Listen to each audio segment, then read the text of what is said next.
Bonjour et bienvenue sur ce nouvel épisode. Je m'appelle Guillaume Comagnac, directeur associé de Tracteur et derrière le micro pour ce podcast.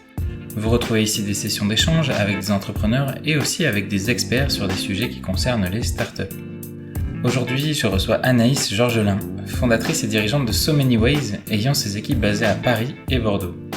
Elle nous raconte son parcours, elle qui a fait la découverte très tôt de sa passion pour les sciences sociales, a connu des premières expériences professionnelles assez marquantes d'un point de vue humain et managérial. Vous allez l'entendre, cela va être déterminant pour la suite de sa carrière. Je ne vous en dis pas plus et vous souhaite une bonne écoute.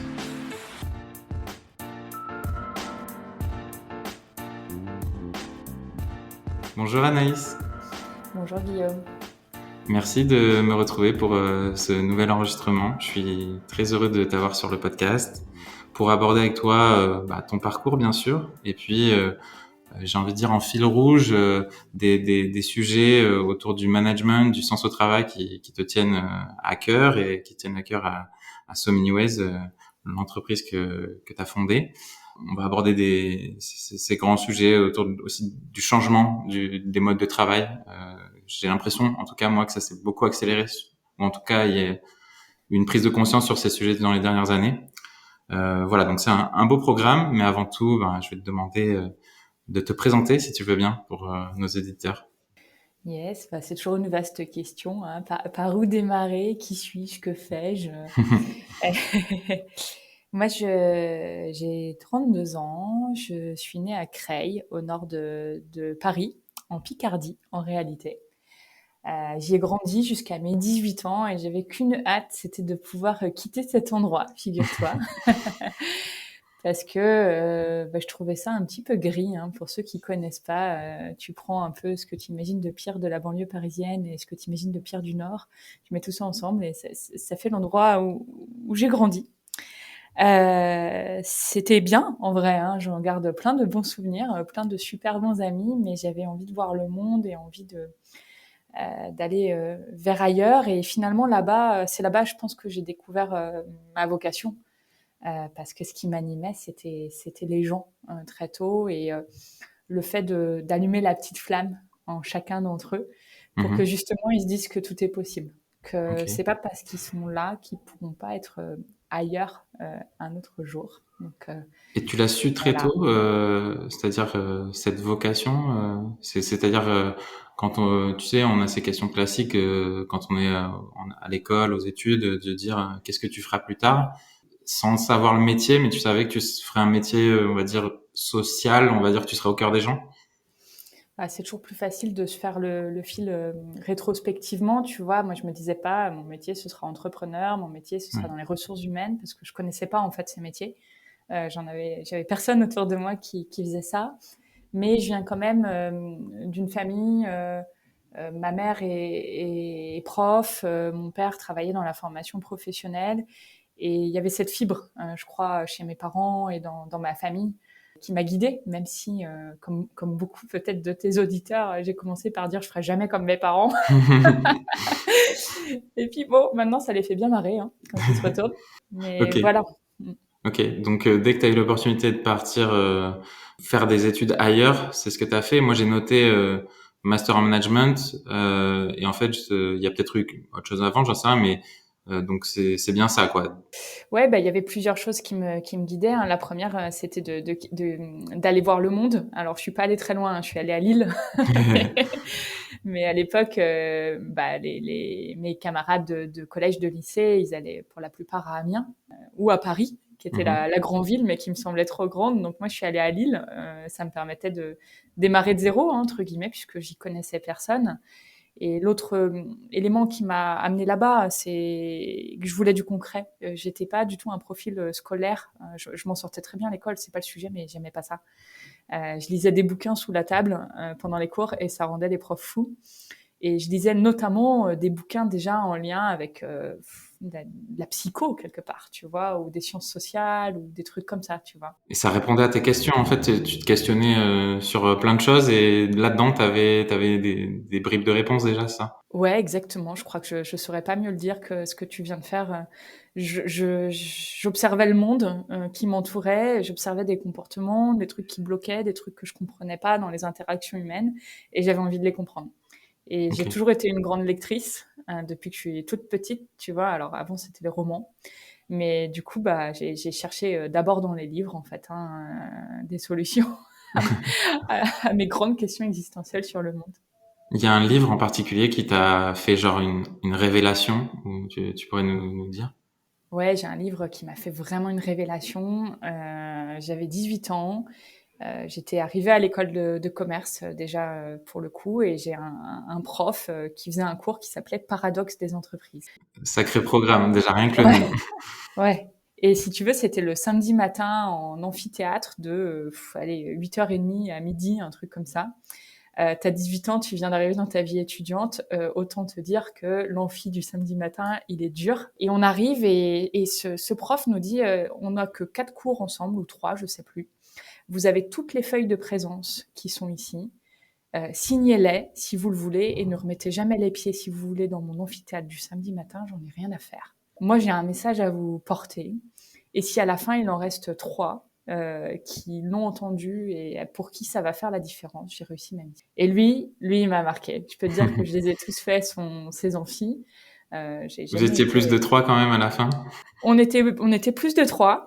Mais sur la promo de 400, je Ouais. pense qu'on devait être 30 ou 40, tu vois. Et dans le lot, il y avait aussi tous les bons élèves, tu sais, ceux qui sont là parce que c'est les cours et il faut être là.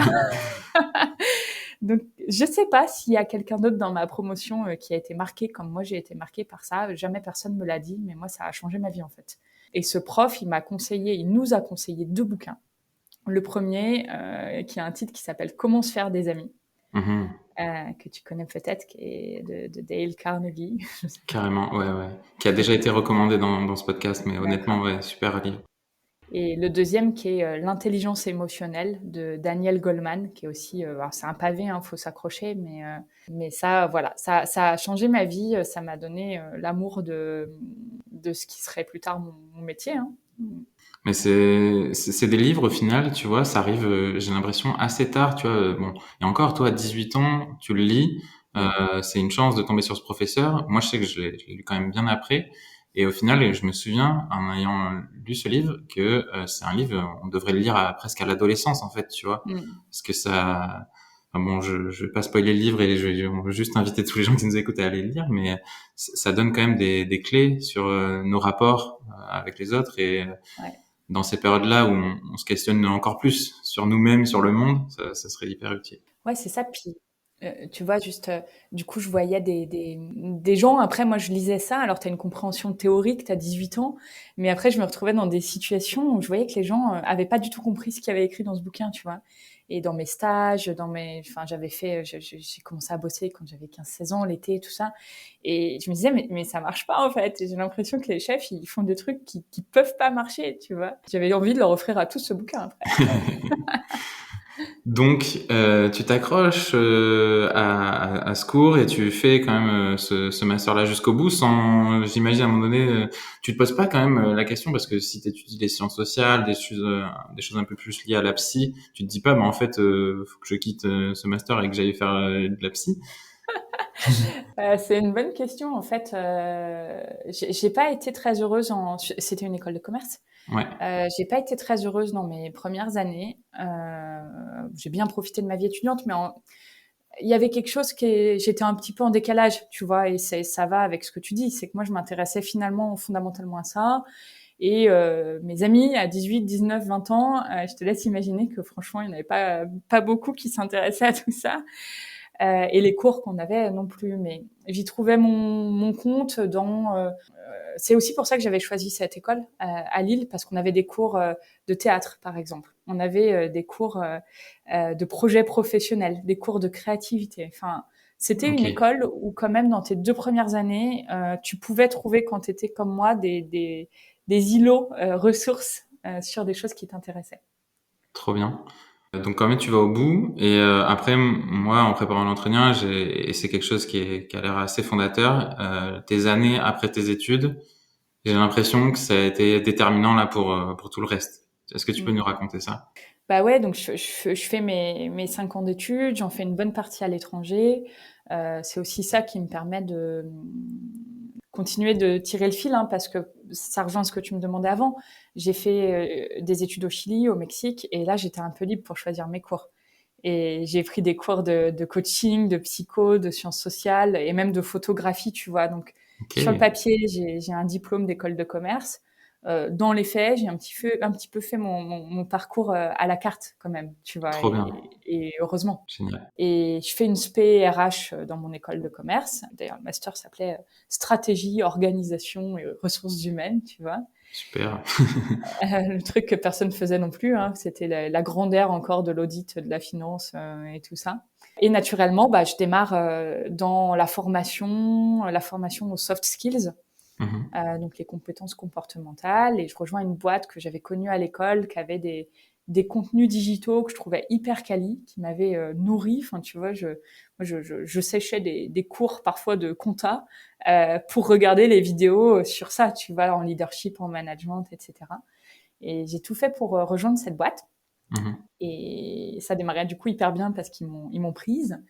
Et finalement, j'ai fait 3 jobs en 3 ans, dans 3 entreprises différentes, dans 2 pays différents et 3 métiers différents. Voilà, donc bon, pour quelqu'un qui savait depuis ses 18 ans un petit peu vers quoi s'orienter, autant te dire qu'à 24 ans, 3/4, j'étais complètement paumée. Et j'ai fini en fait, pour la faire courte, mais en même temps donner du sens à ça, je quitte ma première entreprise parce que la culture entreprise me convient pas.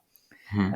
Ça veut pas dire qu'elle est bonne ou qu'elle est mauvaise, hein. Je le redis toujours, il faut tout pour faire un monde, mais pour moi ça fonctionnait pas.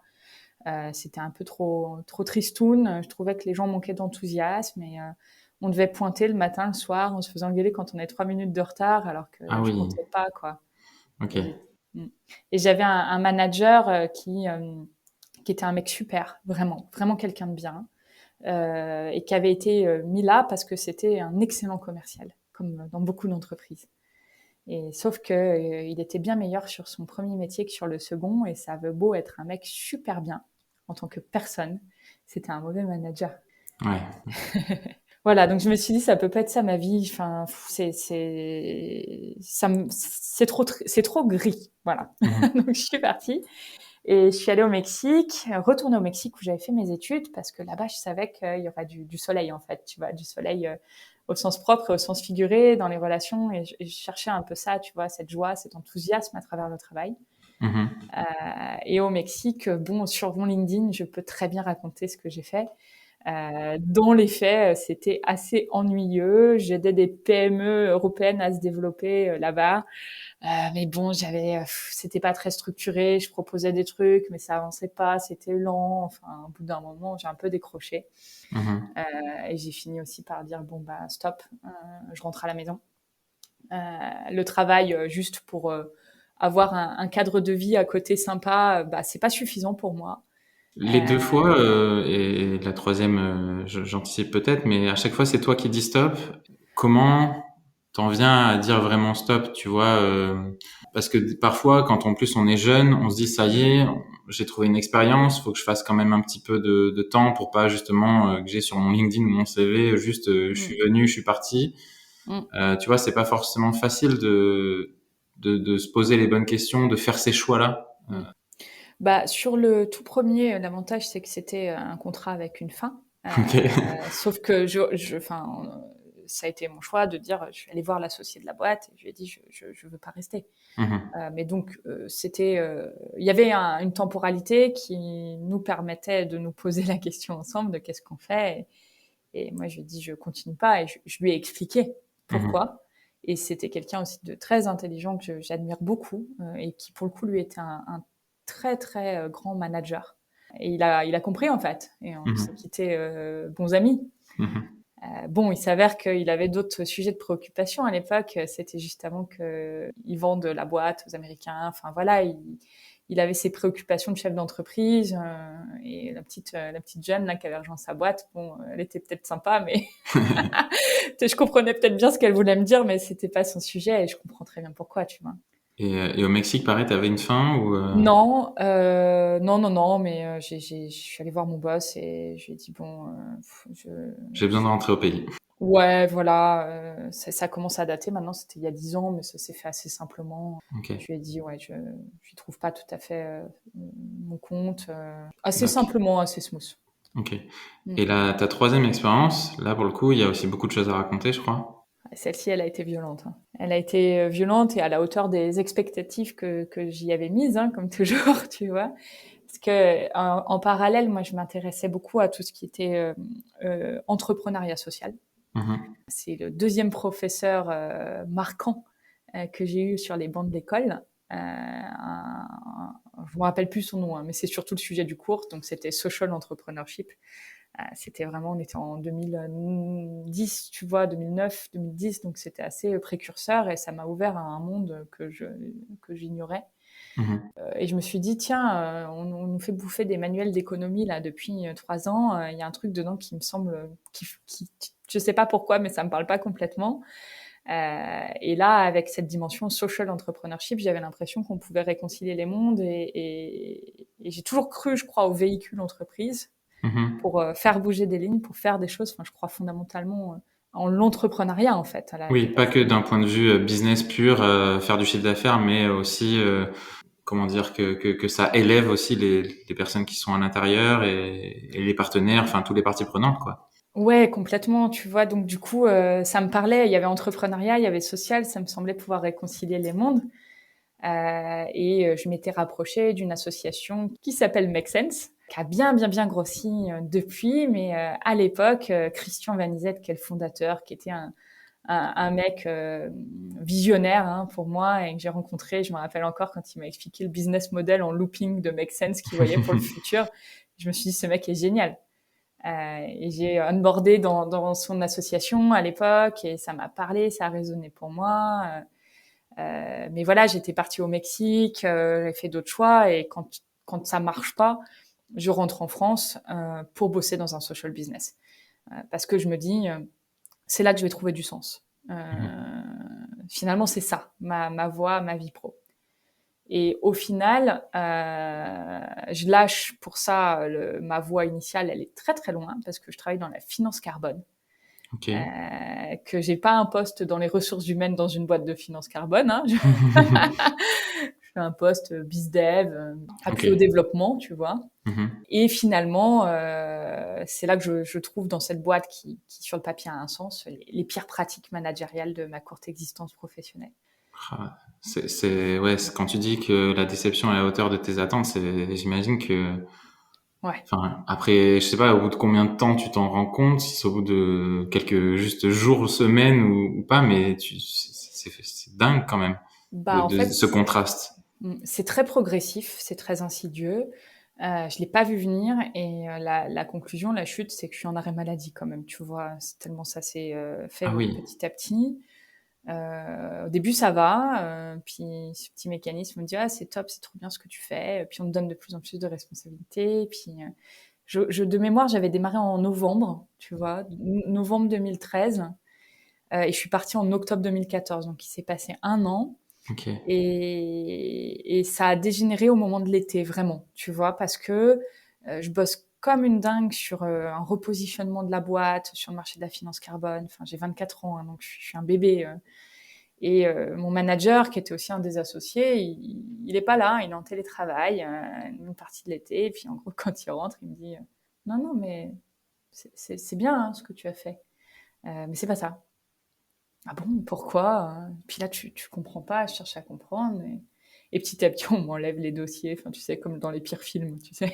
Ok. Et puis toi, tu comprends pas ce qui se passe, tu vois? Mais en tout cas, tu comprends que t'es assez dévalorisé et Ouais, mais tu comprends pas, en fait. Non, sur le coup, tu comprends pas, c'est ça qui est insidieux et je commence à faire, de l'eczéma, tu vois? Du stress, tellement j'ai du stress, tellement c'est je te le fais vite, mais ça s'étend dans la durée et en fait, un jour, je fais tellement d'eczéma que je peux plus marcher. Je perds les trois wow. quarts de la peau d'un pied, en fait.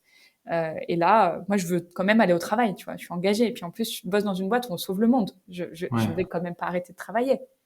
Mais je peux plus, en fait. Je peux Wow. plus. Mm. Et ouais, donc autant tout à l'heure je résumais un peu, oui, alors les 2 autres fois, c'est toi qui dis stop, autant là, c'est ton corps qui dit stop, quoi. Ouais, C'est exactement. Là, c'est mon corps qui dit stop.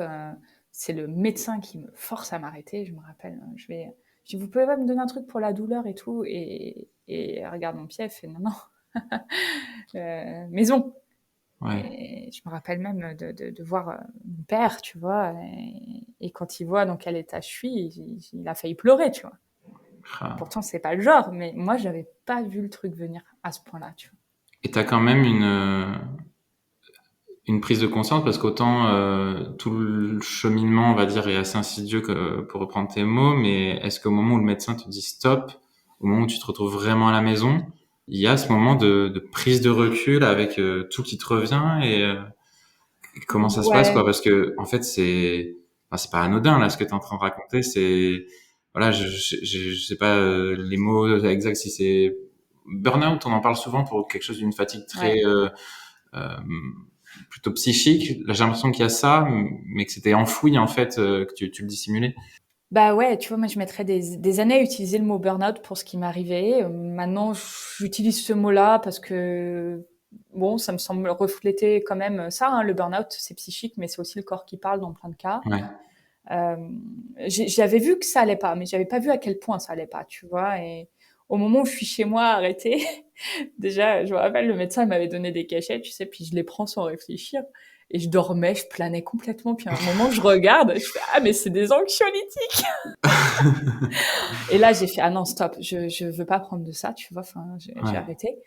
Mais bon, je pense que c'était nécessaire, tu vois. Pendant quelques jours, ça m'a forcé à m'arrêter complètement. Ça a arrêté mon cerveau, en fait, tu vois. J'ai plané, quoi. Waouh.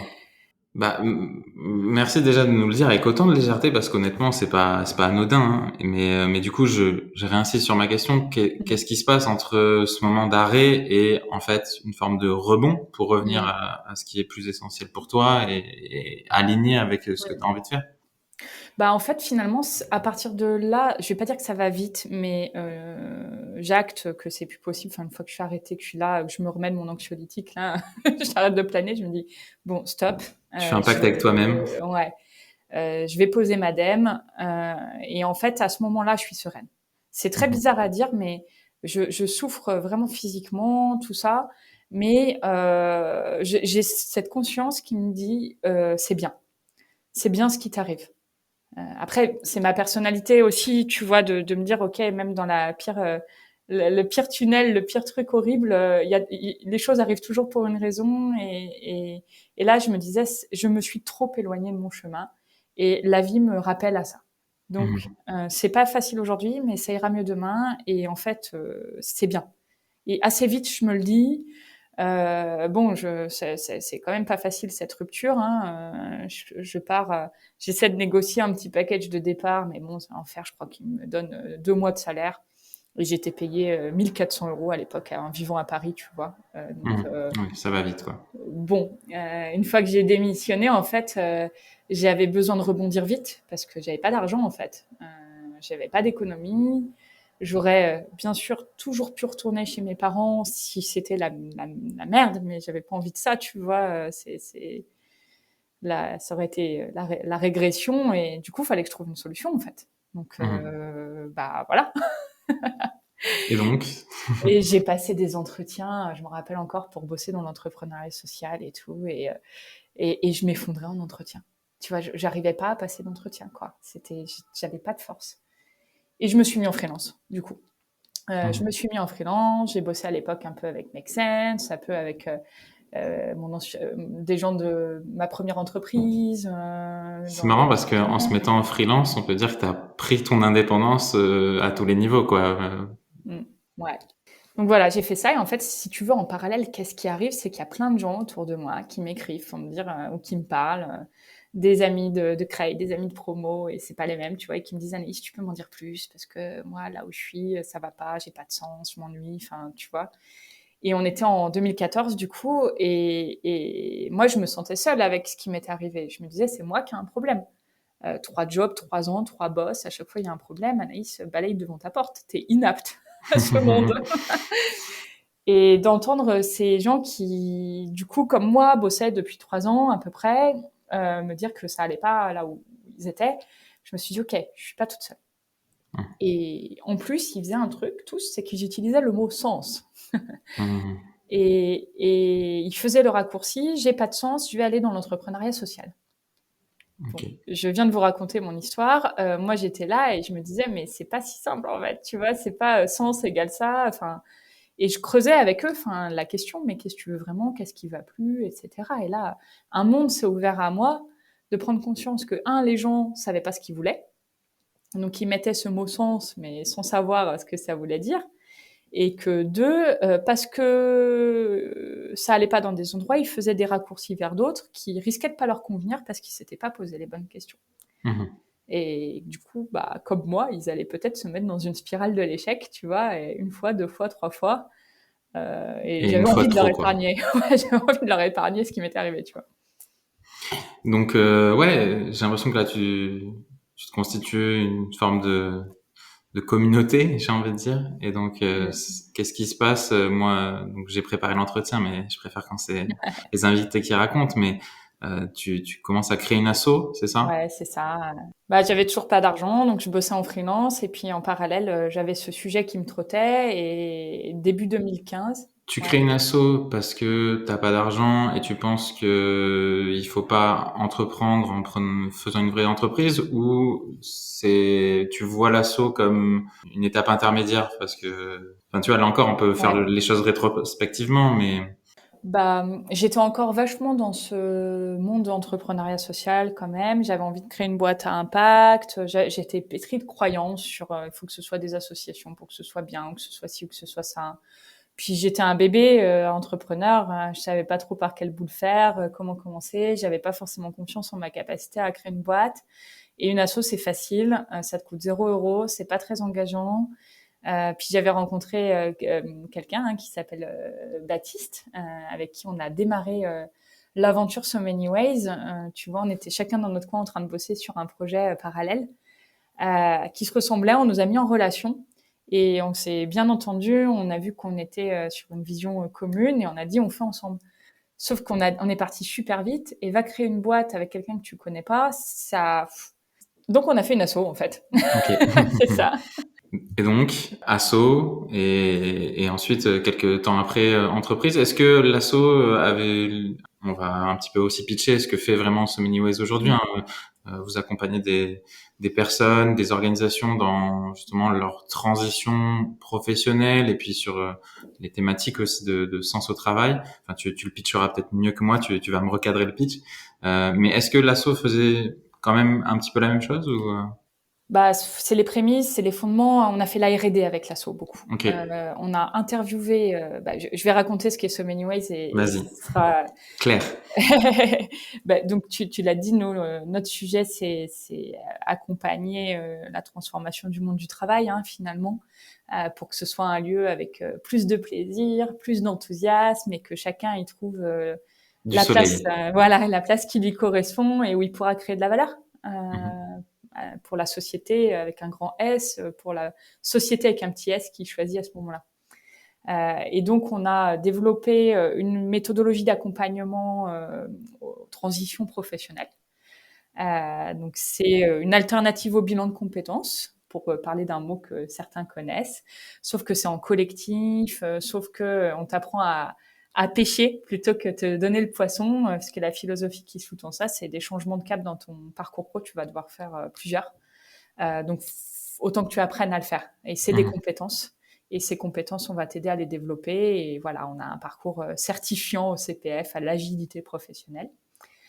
C'est notre premier pilier. Le deuxième, dans les entreprises, on forme beaucoup de managers et de dirigeants aux mutations en cours et à comment eux aussi, ils peuvent contribuer à faire de ce monde du travail quelque chose de chouette et mieux accompagner finalement leurs équipes. Voilà. Ok. Donc R&D avec l'asso, et puis arrive un moment où vous dites go, on se lance. On n'a plus le syndrome de il faut pas faire une entreprise. Ça Ah. se fait comment? C'est juste que vous avez de plus en plus de coûts, de clients, et donc la nécessité de passer sur une entreprise. Ah, franchement, moi, j'ai un chemin entrepreneurial qui est je trouve, d'une lenteur. Enfin, je sais pas, mon début, j'aime à me faire croire que c'est parce que du coup, les racines sont très solides, tu vois, elles sont très, très bien rentrées. Mais du coup, les fruits et ce qui était visible a mis beaucoup de temps. Donc pendant la boîte, je l'ai créée en juillet 2017 et l'association datait de 2 ans et demi avant. Donc Ok. tu vois, et tout ce temps-là, je bosse en freelance à côté et je fais de la R&D. C'est quoi les compétences dont on a besoin pour rebondir et gérer une trajectoire pro? Comment on peut les transmettre avec un maximum d'impact? Donc, quelle Mhm. pédagogie, quels outils, etc. Et puis à côté, je bosse en freelance pour gagner ma vie en fait. Et là, on commence à intéresser des boîtes. On n'avait pas du tout prévu ça, mais on a Orange à l'époque, qui, avec notre petite association, on va demander de l'argent à la fondation d'entreprise, tu sais. Ils nous disent, non, non, non. En revanche, on a un problème avec les jeunes. Le sens au travail, tout ça, là, je vais vous connecter avec les RH. Et on a notre premier client comme ça, en fait, donc un truc pas du tout prévu en B2B. Et puis après, on en a eu un deuxième, et puis un troisième, et on gagnait pas encore beaucoup d'argent. Moi, j'avais aussi les personnes avec qui je faisais l'association, on commençait à avoir deux visions différentes. Certains qui étaient plutôt côté, on va dire, entrepreneuriat social plus puriste, monde plus associatif. Et moi, je commençais à mûrir et à me dire, en fait, si je veux un maximum d'impact, il faut que je fasse une boîte. Je me disais, si j'y vais pas, c'est parce que j'ai peur. C'est pas pour les bonnes raisons que j'y vais pas. Donc, faut sauter, quoi. Et Mhm. début 2018, je saute, j'arrête mes missions freelance et je me mets à 100% sur la boîte. Et je me dis, là, pas le choix, on y va et il faut que ça marche. Ouais, félicitations. Et puis moi, je trouve pas, en tout cas, ça bête du tout d'avoir démarré comme ça. En fait, c'est ce que je trouvais même très intéressant dans ce parcours-là. Et en fait, il en faut des exemples comme celui-ci, de gens qui ont des envies de changer le monde, qui démarrent avec peut-être un véhicule qui est l'association, qui est déjà un super beau véhicule, ou incubé, on va dire, ou en pépinière chez des Make Sense, euh, des assos comme celle-ci, et puis que quand les projets se développent, pouvoir sauter le pas comme tu le fais avec So Many Ways. Ce qui doit être assez curieux quand on bâtit son entreprise, quand on travaille sur ces thématiques-là, c'est que oui, on donne des clés. Je sais que t'aimes pas forcément le mot conseil parce que les conseils c'est en fonction des situations. Mais donc on donne des clés aux organisations, mais il faut qu'on le fasse pour soi-même aussi. Tout à l'heure on a parlé de culture d'entreprise. Donc quand on passe de tout seul freelance à aujourd'hui vous êtes plus d'une dizaine, c'est ça? Mm. Comment on fait pour cette culture d'entreprise au final? Qui doit vraiment, enfin, ça doit être, j'imagine, beaucoup les fondateurs qui l'incarnent, mais est-ce que il y a des bonnes pratiques, tu vois, chez les personnes qui nous écouteraient, il y a des startups qui grossissent vite. Qu'est-ce que Mm. tu donnerais comme petite clé, comme canne à pêche là? Moi, enfin, je crois que tes premiers collaborateurs, c'est clé en fait. Mhm. J'ai eu la chance, en ayant fait d'abord une association, d'avoir pu faire plein d'erreurs. Donc finalement, une fois que j'ai créé la boîte, j'en ai fait d'autres évidemment, mais j'ai été très très vigilante aux premières personnes que j'embarquais dans mon aventure entrepreneuriale. Là, je fais un coucou à Laura, à Norman, à Lorraine, qui ont été les tout premiers, à Sarah à l'époque, qui est partie vers d'autres aventures, mais et à nous cinq, déjà, là, on a créé les fondements d'une culture d'entreprise. Sans s'en rendre compte, mais parce qu'on s'est choisi mutuellement et que on aimait tous beaucoup rigoler, qu'on aimait tous avoir de la flexibilité dans notre travail, mais aussi délivrer, le goût du challenge. Enfin voilà, on avait des points communs et on voulait de l'impact, on voulait du sens à notre boulot et petit à petit, ça a créé la culture d'entreprise. Mais c'est autant eux que moi, tu vois, Ouais. parce qu'on s'est choisi pour des valeurs communes. Ok. Ouais, ça me fait penser à Rodolphe Barrère que j'ai eu sur le podcast, qui lui, ils sont passés très très rapidement à voilà 10, 20, puis après, je crois qu'aujourd'hui ils sont plus d'une centaine. Mm. Il disait que le tout dernier entretien de recrutement se faisait toujours avec lui, Mm. avec c'est plus un entretien de justement valeur. Mm. Il pose pas du tout de questions sur les compétences, mais juste voir si Mm. ça fit bien. Et ça doit pas être facile justement parce que Mm. À chaque fois on recrute une nouvelle personne, savoir que elle va à la fois apporter au collectif, qu'il va y avoir cet équilibre. Mm. Donc c'est intéressant de savoir que les premières personnes sont importantes, mais après, Mm. comment on la cultive au final, au quotidien? Ouais. Bah nous on essaie de pas être les cordonniers les moins bien chaussés, donc on est notre Ouais, premier laboratoire et on se pose énormément de questions. So Many Ways, aujourd'hui, on est 13 dans notre équipe cœur et on a une quinzaine, vingtaine de facilitateurs, formateurs indépendants qui sont notre deuxième cercle et qui délivrent des prestations pour nous. Donc on anime en tout un réseau d'une trentaine de personnes proches, mais en deux cercles. Notre premier cercle, il est entre Paris et Bordeaux, entre deux villes en plus, histoire de se rajouter une petite complexité.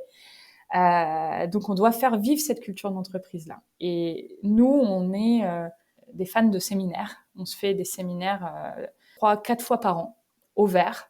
Alors j'y ai mis un peu, là c'est la chance d'être chef d'entreprise. Je l'ai créé autour de mes passions. Hein. Donc l'hiver c'est au ski et l'été c'est au surf. trop bien. Et pendant ces séminaires-là, on a toujours des temps où on parle de notre culture d'entreprise.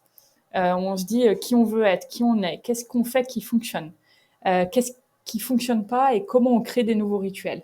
On crée beaucoup de rituels chez So Many Ways, de comment on gère nos réunions d'équipe, comment on prend soin des uns des autres, et on n'hésite pas à les modifier en cours de route en fait. Donc notre culture, elle est en perpétuelle évolution et elle est co-construite avec les équipes, mais sur des bases, des fondements, des valeurs qui aujourd'hui sont rédigées, sont là et autour desquelles on peut construire. Ok. Et désolé d'aller. Je trouve ça hyper intéressant, honnêtement. Moi, je pense que c'est quelque chose qui nous intéresse beaucoup aussi chez Tracteur. Je pense que tu le sais aussi. Mm. Mais concrètement, vraiment, vous faites une mise au vert et sort de ce séminaire. Mm. Ben, je vais reprendre les deux points que tu as dit. Mieux être plus efficace lors de nos réunions et prendre soin des autres. Mm. Est-ce que, alors ça c'est une sorte de positionnement général que vous mettez sur paperboard ou je ne sais où durant ce séminaire, mais après comment ça se matérialise au quotidien?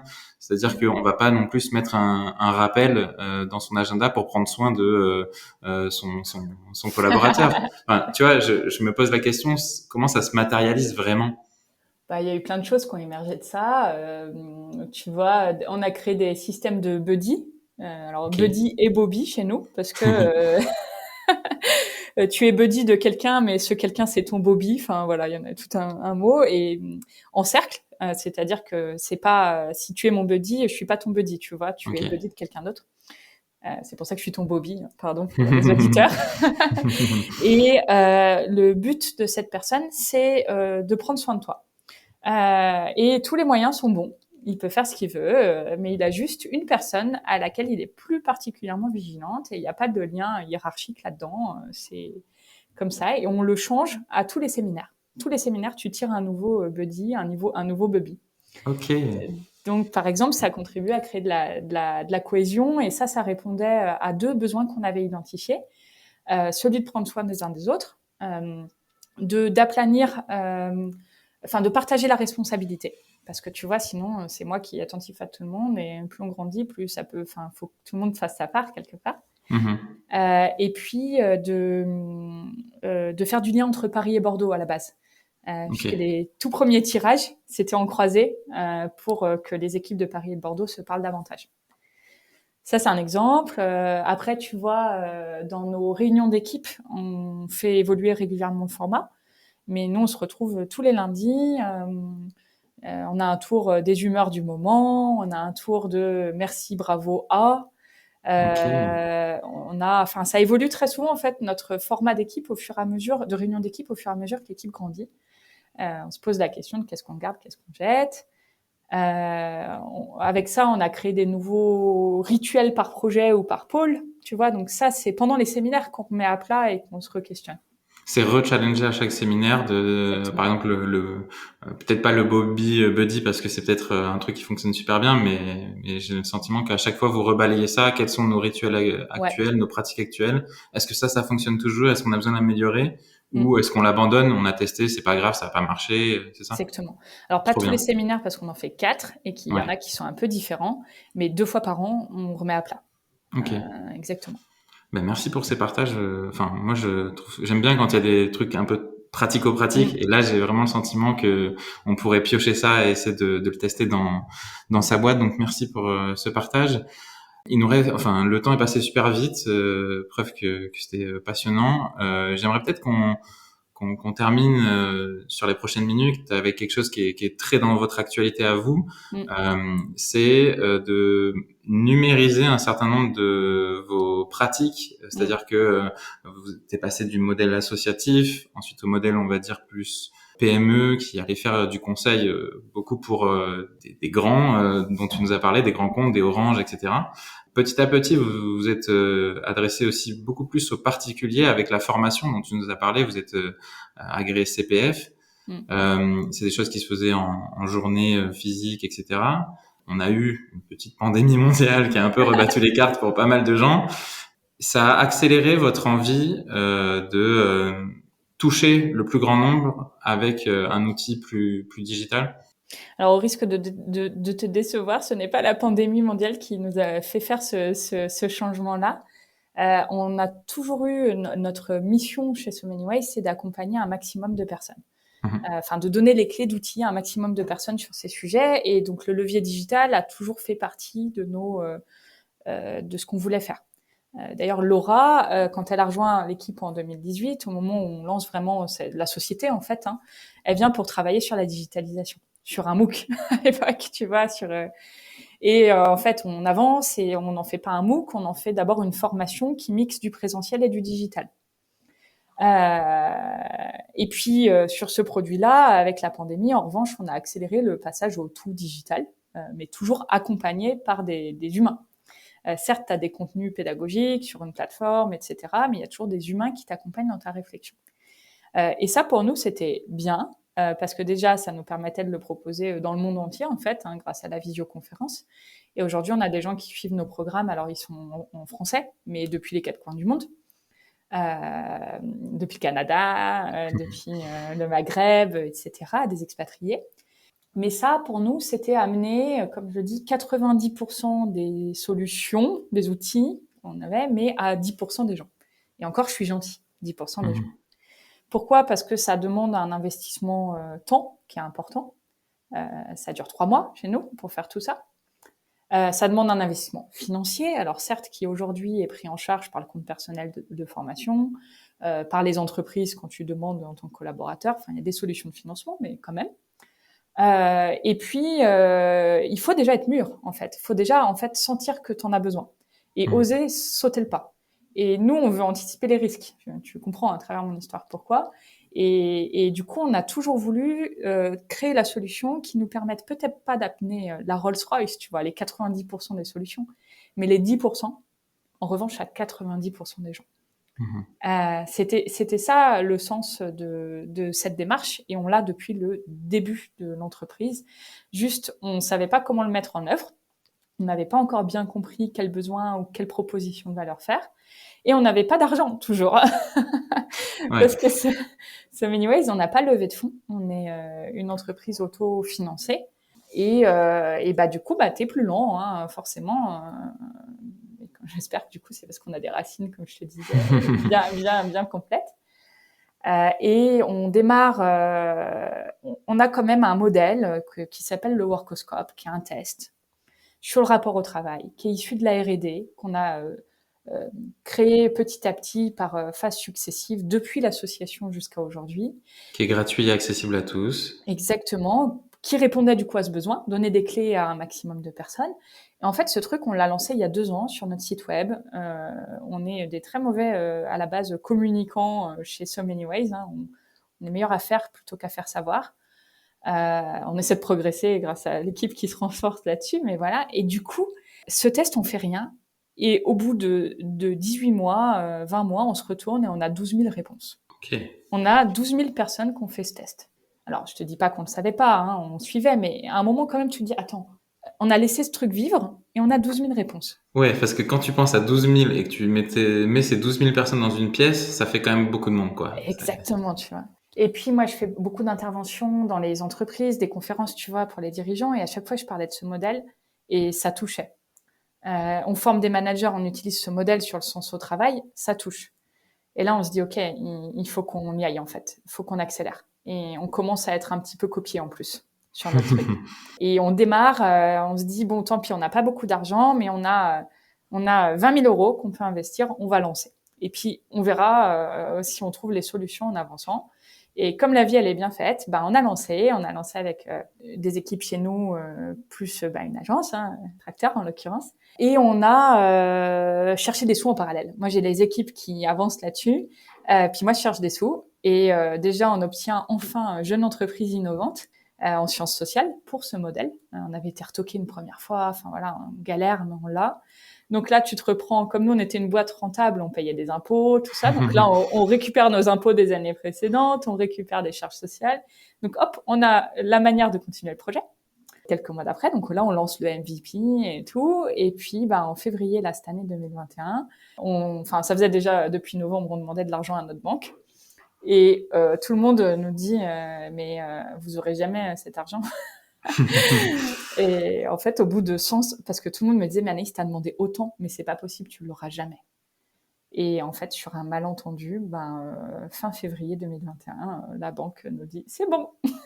Un vrai malentendu ou c'est plus la formule? C'est vous y avez beaucoup travaillé quand même? Non, franchement, Non? non. Alors, on a fait mais moi, j'y connaissais rien. Enfin, tu vois, j'ai jamais fait de.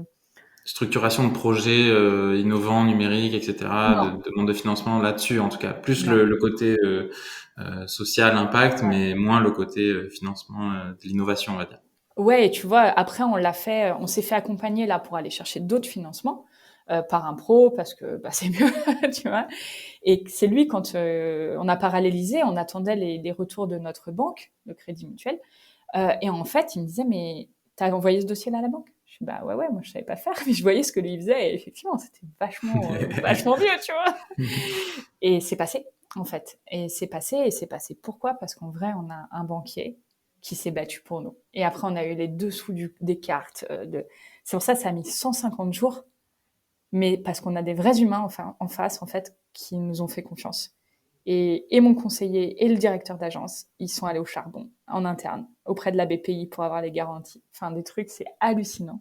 Non, mais c'est beau Et ce que voilà. tu dis parce que ça, c'est aussi encore une fois, hein, c'est des histoires humaines. Hein, c'est Mm. quand on est passionné, quand on croit bec et ongle à son projet et qu'on montre aussi Mm. les résultats, les impacts que ça a, parce que c'est vrai que vous aviez déjà des vrais résultats et que Mm. vous montrez qu'avec cet accompagnement, on peut faire beaucoup plus, Mm. avoir encore plus d'impact. Et ben, au final, ça prend peut-être plus de temps, mais je Ouais. suis ravi que ça ait pu fonctionner pour vous et puis voilà, peut-être pour des gens qui galèrent ça le fera. C'est peut-être pas dans 10 jours, ça sera peut-être dans 150, ça sera très long mais ça fonctionnera peut-être.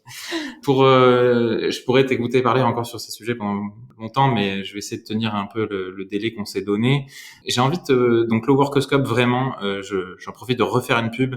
Et il y a une version là qui est encore en ligne, gratuite, etc. Il y a une nouvelle version qui arrive, qui va être géniale. Ouais. Je vais te poser des petites questions qu'il y a dans l'introduction du Workoscope à toi. Je trouvais ça intéressant. Il y a une des toutes premières qui est indiquée, c'est pourquoi travailles-tu?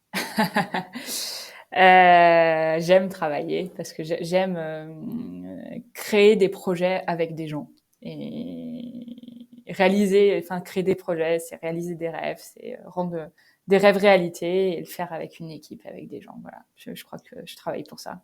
Mm. La deuxième que j'ai gardée, c'est quelle place tu lui donnes dans ta vie? Une place très très très importante. Je crois que tous les entrepreneurs ont ce problème. Hein. J'essaie de me soigner, mais bon, j'essaie. Non, je travaille évidemment beaucoup. J'ai aussi parfois le sentiment de pas travailler quand je travaille, mais parce que je suis passionnée, parce que tout ça. Mais oui, ça prend beaucoup de place. Je m'efforce de garder des espaces pour deux autres choses très importantes dans ma vie, qui sont mes proches et puis les activités comme le surf, le ski. Ouais, c'est vrai que c'est important, mais est-ce que quand même sur cet équilibre-là que l'on tend tous à rechercher, il y a des bonnes pratiques aussi que tu as pu mettre en place là ces derniers mois de te dire d'arriver à prendre conscience que là, tu as un peu trop travaillé pour pas te retrouver justement à manquer de ressources par la suite? Ouais, tu vois, au moment où on se parle, on est le 30 juin 2021, c'est le jour de la fin de mon année fiscale. Donc, franchement, je serais bien normal de donner des conseils à ce moment-là parce que j'ai un peu tiré sur la corde. Mais si, quand même, tu vois, ces derniers mois, je m'efforce de moins travailler le week-end et de me dire ça attendra lundi. Je le fais pas surtout, mais je le fais et je me rends compte qu'en vrai, ça passe dans la semaine, tu vois. Donc, Mmh. je me force un peu, petit pas par petit pas, à faire ça. Mmh. J'ai une dernière question un peu tirée du Workoscope que je trouve géniale et c'est pourquoi le travail, c'est un moyen de changer le monde? Je l'ai un peu remixé, elle est pas exactement ces mots-là, mais Ouais. T'as vu tout le temps qu'on y passe. Donc, forcément, tu vois, j'aime bien ce truc qui dit, tu passes un tiers de ta vie à travailler et une bonne partie du reste à y penser. Forcément, du coup, ça représente beaucoup d'heures, beaucoup d'énergie de tout le monde, et on peut évidemment la mettre au service de rendre le monde meilleur, même si ça peut être par plein de petites choses. Moi, je tiens à le redire peut-être là sur cette question. Le sens, c'est une question subjective, évolutive. Faisons attention aux injonctions sur ce mot. Il y a plein de manières de changer le monde. Trouvez la vôtre. Et vous avez aussi toute la vie pour faire une petite différence dans ce monde. Donc, pas trop de pression non plus. Ouais, génial. Je vais pas te poser la question sur laquelle tu as déjà fait une conférence et plusieurs qui est comment redonner du sens au travail. Je ne vais pas la dire. Je le dis juste là pour dire allez voir ce TEDx que tu as fait. Je vais évidemment te remercier beaucoup pour tous ces partages. Honnêtement, je pense que j'aurais pu te lancer encore sur plein d'autres sujets. J'ai trouvé ça passionnant. Merci beaucoup Anaïs. En plus, vu que c'est 30 juin, fin de ton année fiscale, encore merci d'accepter d'avoir partagé aujourd'hui. Peut-être en dernière question, je sens qu'aujourd'hui tu es quelqu'un de pleinement aligné avec ce que tu fais, épanoui, ça se sent, en tout cas on l'a entendu, je pense aujourd'hui.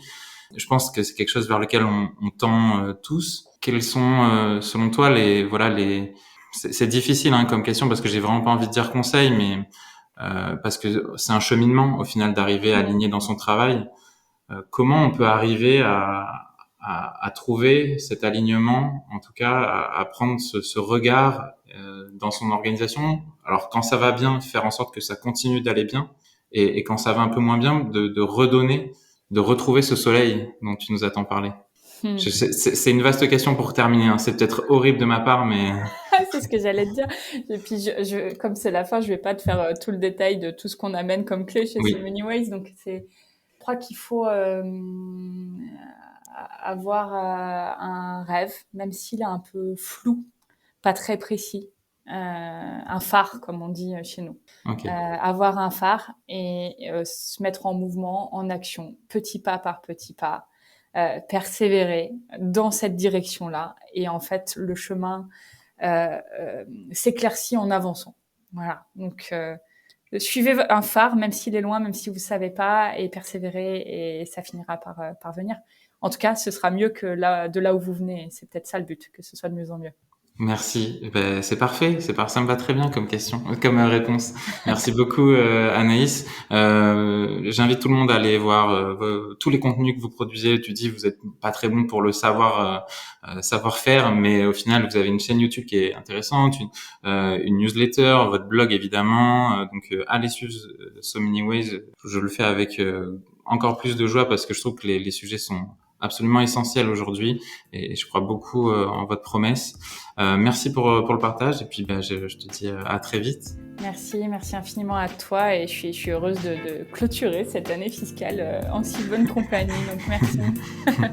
Merci Anaïs, à la prochaine. C'est la fin de cet épisode. Si vous êtes toujours là, merci infiniment. J'espère que vous avez passé un bon moment et si c'est le cas, vous connaissez la formule. Like, partage, commentaire, toutes ces petites actions ont un impact et peuvent m'aider et aider le podcast à se développer. Je vous donne rendez-vous très bientôt pour un prochain épisode. Pour être sûr de ne pas le louper, le plus simple c'est de vous abonner avec votre application de podcast préférée. D'ici là, portez-vous bien et à très bientôt.